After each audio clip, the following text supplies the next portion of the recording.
My name is Malcolm and I'm a PSLE Science Specialist here at the Pique Lab. Welcome to another episode of PSLE Science Made Simple.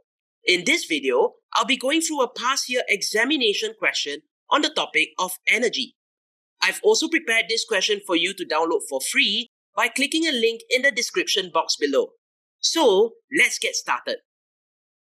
Question 6. Xiaoming dropped a ball from 10 meters high and they said the ball was able to bounce up to 6 meters. So now they ask, what do you think Xiaoming should do if he wants the ball to bounce up to 10 meters instead?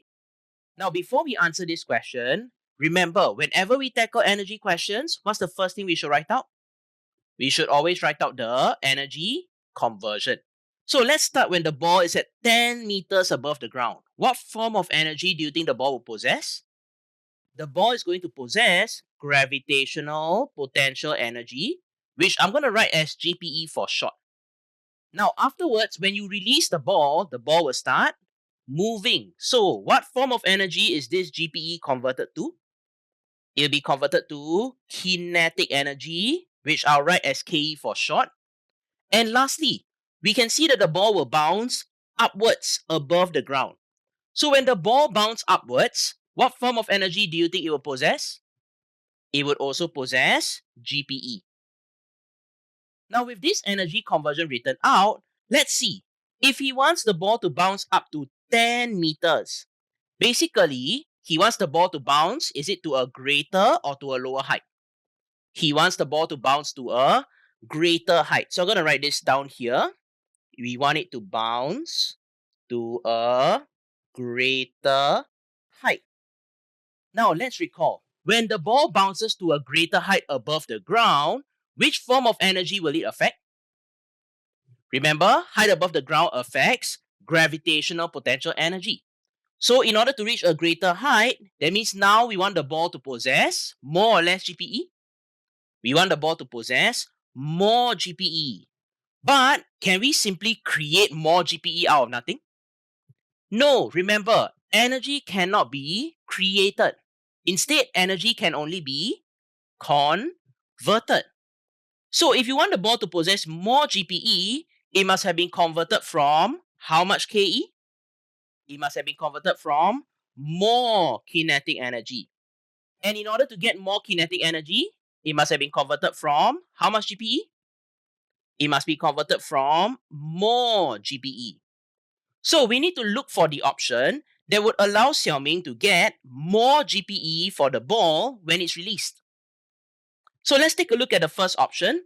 The first option says to use a lighter ball. Now think about this. When you use a lighter ball, we are saying that the ball now has a larger or smaller mass. The ball would have a smaller mass. And when the ball has a smaller mass we know it affects which form of energy? Mass affects GPE. So if we use a ball with a smaller mass, that means the ball is going to possess more or less GPE. The ball will possess less GPE. So I'm going to write this down here. It will possess less GPE. And you look, is that what we wanted? No, we want the ball to possess more GPE. In fact, when the ball possesses less GPE, do you think the ball will bounce higher or lower? The ball is going to bounce lower. So I'm going to write this out here. The ball bounces lower than before. Therefore, can we choose option 1 as the answer? No. So I'm going to cross it out. Next, what about using a heavier ball? I know what some of you are thinking. Heavier ball means larger mass. Larger mass means the ball will possess more GPE, which means option 2 is possible, right? But those of you who thought that way, you must remember, even if you use a heavier ball, but Xiaoming is still releasing this ball from which height? It's still releasing the ball from a height of 10 meters above the ground, you know. And we learned this before. Whenever you release a ball from 10 meters above the ground, will it ever be able to go back to 10 meters? No. In fact, it will always bounce to a greater or lower height. The ball will always bounce to a lower height. And what's the reason for that?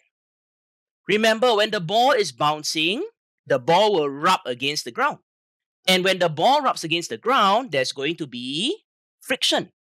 And remember, whenever there's friction, what will happen to some of the kinetic energy of this ball? Some of the kinetic energy will be converted to heat and sound energy. And as a result, when you use a heavier ball, do you think it's still going to bounce to 6 meters this time? No, it will probably bounce higher than 6 meters, but can it reach 10 meters? No. So I want you guys to write this out. When we use a heavier ball, we know that the ball will bounce higher than 6 meters, but less than 10 meters. And is that what we wanted? No, we want the ball to be able to bounce to 10 meters. Therefore, option 2 is also out. Next, let's take a look at option 3. For option 3, they said to drop the ball onto softer ground. Now, I want you to imagine this. Imagine right now you're going to drop a basketball onto a wooden floor, and I want you to compare it when you drop the basketball onto sand instead. We all know that sand and wood, which one is softer? Definitely sand. But when you drop the basketball onto the sand compared to onto the wooden floor, which one do you think the ball can bounce higher? It is the one that bounces on the wooden floor. In fact, when the ground is softer, like the sand, will the ball bounce higher or lower? The ball is going to bounce lower. And is that what we wanted? No, remember, we want the ball to bounce to a greater height. Therefore, this is also wrong. Now, lastly, what about option 4? They say to drop the ball from higher than 10 meters. Now, think about this. If you drop the ball from higher than 10 meters, it means, is it going to be at a greater or lower height than before? It is going to be at a greater height. And do you remember, when the ball is at a greater height above the ground, this is going to affect which form of energy? This will affect GPE. In fact, when the ball is at a greater height above the ground, will the ball possess more or less GPE this time? The ball will possess more GPE. And as a result, will the ball be able to bounce to a greater height? Definitely. So, option 4 is possible. Which means the correct answer for this question is option 4. Thank you for watching. I hope you have enjoyed this video. If you found this video useful, do give us a thumbs up. If you'd like to check out more videos by us, do click on the links on the right hand side. Last but not least, don't forget to subscribe to our channel for more interesting videos. Thank you, and I'll see you guys next time. Bye!